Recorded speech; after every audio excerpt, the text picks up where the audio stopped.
10واں پارہ سورہ توبہ آیت نمبر 10 سے 15۔ اعوذ باللہ من الشیطان الرجیم، بسم اللہ الرحمن الرحیم، لا يرقبون في مؤمن إلا ولا ذمة وأولئك هم المهتدون، فإن تابوا وأقاموا الصلاة وآتوا الزكاة فإخوانكم في الدين ونفصل الآيات لقوم يعلمون۔ اللہ کے نام سے شروع، جو نہایت مہربان رحمت والا۔ لا يرقبون، وہ لحاظ نہیں کرتے، فی مؤمن، کسی مسلمان کے بارے میں، الا ولا ذمہ، رشتہ داری کا اور نہ کسی عہد کا، وَأُولَئِكَ هُمُ الْمُعْتَدُونَ، اور یہ لوگ وہی سرکشی کرنے والے ہیں۔ فَإِن تَابُوا، پھر اگر وہ توبہ کر لیں، وَأَقَامُوا الصَّلَاةَ وَآتَوُا الزَّكَاةَ، اور نماز قائم کریں، زکوٰۃ ادا کریں، فَإِخْوَانُكُمْ فِي الدِّينِ، وہ دین میں تمہارے بھائی ہیں، وَنُفَصِّلُ الْآيَاتِ لِقَوْمٍ يَعْلَمُونَ، اور ہم تفصیل سے بیان کرتے ہیں آیتیں ان لوگوں کے لیے، یعلمون، جو جانتے ہیں۔ وَإِن نَكَثُوا، اور اگر وہ توڑ دیں، ایمانہم، اپنی قسمیں، من بعد عہدہم، اپنے عہد کے بعد، وَطَعَنُوا فِي دِينِكُمْ، اور تمہارے دین میں طعنہ زنی کریں، فَقَاتِلُوا أَئِمَّةَ الْكُفْرِ، تو لڑو کفر کے پیشواؤں سے لڑو، انہم، بے شک وہ، لا ایمان، کوئی قسم ان کے لیے نہیں ہے، لعلہم ینتہون، تاکہ وہ باز آ جائیں، ان سے لڑو تاکہ وہ باز آ جائیں۔ الا تقاتلون، کیا تم نہیں لڑو گے، قوما نکثوا، اس قوم سے جنہوں نے توڑ دی، ایمانہم، اپنی قسمیں، وہموا، اور انہوں نے ارادہ کیا، بإخراج الرسول، رسول کو نکالنے کا ارادہ کیا، وہم بدؤکم، اور حالانکہ وہ انہوں نے ابتدا کی تم سے، اول مرۃ، پہلی مرتبہ، اتخشونہم، کیا تم ان سے ڈرتے ہو، فاللہ، تو اللہ، احق، زیادہ حقدار ہے، ان تخشوا، کہ تم اس سے ڈرو، ان کنتم مؤمنین، اگر تم ایمان والے ہو۔ قاتلوہم یعذبہم اللہ، تم ان سے لڑو، اللہ انہیں عذاب دے گا،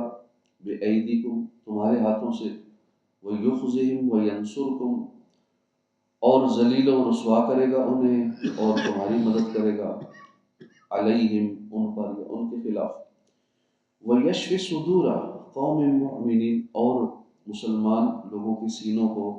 یشف، راحت پہنچائے گا، وَیُذْہِبْ، اور دور کر دے گا،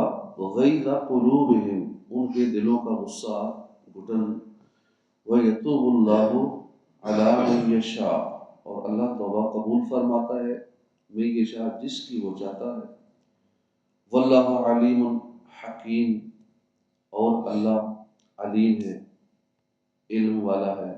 حکمت والا ہے۔ ترجمہ کنز العرفان۔ کسی مسلمان کے بارے میں نہ رشتہ داری کا لحاظ کرتے ہیں، نہ کسی معاہدے کا، اور یہی لوگ سرکش ہیں، یعنی جن مشرکین نے معاہدے کی خلاف ورزی کی، یہ کسی مسلمان کے بارے میں نہ رشتہ داری کا لحاظ کرتے ہیں، نہ کسی معاہدے کا، کیونکہ جب موقع پائیں قتل کر ڈالتے ہیں۔ تو مسلمانوں کو بھی چاہیے کہ جب ان مشرکین پر دسترس پائیں تو ان سے درگزر نہ کریں، اور یہی مشرک لوگ عہد شکنی میں حد سے بڑھنے والے ہیں۔ فَإِن تَابُوا، پھر اگر وہ توبہ کر لیں اور نماز قائم رکھیں، زکوٰۃ دیں، تو تمہارے دینی بھائی ہیں، اور ہم جاننے والوں کے لیے تفصیل سے آیتیں بیان کرتے ہیں۔ یعنی اگر وہ مشرکین شرک سے ایمان کی طرف اور عہد شکنی سے وفائے عہد کی طرف لوٹ آئیں اور جو نمازیں ان پر فرض ہوں انہیں تمام شرائط اور ارکان کے ساتھ ادا کریں، اور جو زکوٰۃ ان پر فرض ہو اسے خوش ہو کر دیں، وہ تمہارے اسلامی بھائی،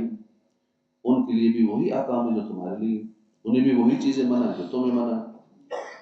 وَنُفَصِّلُ الْآيَاتِ لِقَوْمٍ يَعْلَمُونَ، ہم جاننے والوں کے لیے تفصیل سے آیتیں بیان کرتے ہیں، یعنی ہم عہد شکنی کرنے والے اور دیگر مشرکین کے احوال اور کفر و ایمان کی حالت میں ان کے احکام سے متعلق آیات ان لوگوں کے لیے تفصیل سے بیان کرتے ہیں جو انہیں جانتے اور سمجھتے ہیں۔ وَإِن نَكَثُوا أَيْمَانَهُمْ،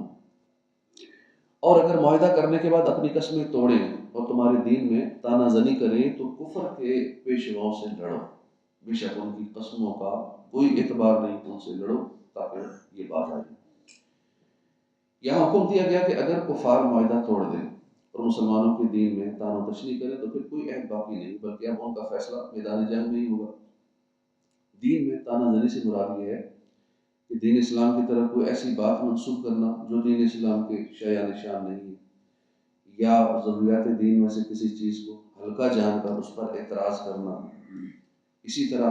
نماز اور حج پر تانا زنی کرنا، مذاق اڑانا، اسلامی چیزوں کا، اسلامی شاعر کا مذاق اڑانا، قرآن اور ذکر رسول پر تانا زنی کرنا، یا رسول اکرم صلی اللہ علیہ وسلم کی شان پاک میں گستاخی کرنا، یہ سب کچھ اس میں داخل ہے۔ اس آیت سے دو باتیں معلوم ہوئی۔ جن مشرکین سے معاہدہ کیا گیا ہو تو اس معاہدے کے قائم رہنے کی ایک صورت یہ ہے کہ وہ ہمارے دین پر اعلانیہ تانا زنی نہ کریں، اور اگر وہ اللہ اور اس کے رسول کی شان میں یا قرآن سے متعلق کسی گستاخی کے مرتکب ہوں تو ان کا معاہدہ ختم ہے اور ان کے خلاف جنگ کی جائے گی۔ کفار کے ساتھ جنگ کرنے سے مسلمانوں کی غرض ان کے ذاتی مفادات نہیں، بلکہ انہیں کفر اور بدعمالی سے روکنا ہے، اور یہ اسلامی جہاد کا سب سے عام مقصد ہے۔ الا تقاتلوا، الا تقاتلون قوما نکثوا، کیا تم اس قوم سے نہیں لڑو گے جنہوں نے اپنی قسمیں توڑی اور رسول کو نکالنے کا ارادہ کیا، حالانکہ پہلی مرتبہ انہوں نے ہی تم سے ابتدا کی تھی، تو کیا تم ان سے ڈرتے ہو؟ بس اللہ اس کا زیادہ حقدار ہے کہ تم اس سے ڈرو اگر ایمان رکھتے ہو۔ ارشاد فرمایا کہ کیا تم اس قوم سے نہیں لڑو گے جنہوں نے اپنی قسمیں توڑی اور صلح حدیبیہ کا عہد توڑا، مسلمانوں کے حلیف خزاع کے مقابل بنی بکر کی مدد کی، اور دار الندوہ میں مشورہ کر کے رسول کریم صلی اللہ علیہ وسلم کو مکہ مکرمہ سے نکالنے کا ارادہ کیا، حالانکہ پہلی مرتبہ انہوں نے ہی تم سے لڑائی کی ابتدا کی تھی، تو کیا تم ان سے ڈرتے ہو اور اس بنا پر ان سے جنگ ترک کرتے ہو؟ پس اگر تم اللہ کے وعدے اور وعید پر ایمان رکھتے ہو تو اللہ اس کا زیادہ حقدار ہے کہ تم کافروں سے جنگ ترک کرنے کے معاملے میں اس سے ڈرو۔ اس سے معلوم ہوا کہ رسول اللہ صلی اللہ علیہ وسلم کی توہین اور ایذا، مسلمانوں سے عہد شکنی اور شر و فساد کی ابتدا کرنا کفار کی وہ غلطی ہے جس کی سزا انہیں ملنی چاہیے۔ اس آیت سے یہ بھی معلوم ہوا کہ ایمان کامل کا تقاضا یہ ہے کہ مومن اپنے رب کے سوا کسی سے ڈرے نہ اس کے علاوہ کسی کی پرواہ کرے، ایمان کا تقاضا یہ ہے۔ اور ہمارے حالات یہ ہیں کہ سب سے ڈرتے ہیں، رب سے نہیں ڈرتے، اپنے رب کے سوا کسی اور کی پرواہ نہ کرے، کسی اور سے نہ ڈرے۔ ایک مقام پر اللہ پاک منصب رسالت پر فائز ہستیوں کے بارے میں فرماتا ہے کہ وہ جو اللہ کے پیغامات پہنچاتے ہیں اور اسے ڈرتے ہیں اور اللہ کے سوا کسی کا خوف نہیں کرتے، اور اللہ کافی حساب لینے والا ہے۔ اور اپنے حبیب صلی اللہ علیہ وسلم کے صحابہ سے ارشاد فرمایا کہ بے شک وہ تو شیطان ہی ہے جو اپنے دوستوں سے ڈراتا ہے، تو تم ان سے نہ ڈرو اور مجھ سے ڈرو اگر تم ایمان والے ہو۔ تمہیں صرف اللہ سے ڈرنا چاہیے۔ قاتلوہم یعذبہم اللہ بایدیکم، ان سے لڑو، تم ان سے لڑو، اللہ تمہارے ہاتھوں سے انہیں عذاب دے گا اور انہیں ذلیل و رسوا کرے گا، اور ان کے خلاف تمہاری مدد فرمائے گا اور ایمان والوں کے دلوں کو ٹھنڈا کر دے گا۔ ارشاد فرمایا کہ تم ان سے لڑو، اللہ کا وعدہ ہے کہ وہ تمہارے ہاتھوں سے قتل کے ذریعے انہیں عذاب دے گا اور انہیں قید میں مبتلا کر کے ذلیل و رسوا کرے گا، اور ان کے خلاف تمہاری مدد فرمائے گا اور ان پر غلبہ عطا فرمائے گا اور ایمان والوں کے دلوں کو ٹھنڈا کر دے گا۔ تاریخ شاہد ہے کہ اللہ تعالیٰ نے یہ سارے وعدے پورے فرمائے، اور تاجدار رسالت صلی اللہ علیہ وآلہ وسلم کی دی ہوئی ساری خبریں سچ ثابت ہوئی، اور آپ صلی اللہ تعالیٰ علیہ وآلہ وسلم کی نبوت کا ثبوت واضح تر ہو گیا۔ اس آیت سے معلوم ہوا کہ کفار سے اپنا بدلہ لینا، جس سے مسلمانوں کے دلوں کا رنج نکلے، جائز ہے، بلکہ بعض اوقات بدلہ لینا ضروری ہے، مگر ظلم اور زیادتی نہ ہو۔ وَيُذْهِبْ غَيْظَ قُلُوبِهِمْ، اور ان کے دلوں کی گھٹن دور فرمائے گا، اور اللہ جس پر چاہتا ہے اپنی رحمت سے رجوع فرماتا ہے، اور اللہ علم والا، حکمت والا ہے۔ اس آیت میں یہ خبر دی گئی ہے کہ بعض اہل مکہ کفر سے باز آ کر تائب ہوں گے۔ یہ خبر بھی ایسی ہی واقع ہو گئی، چنانچہ حضرت ابو سفیان،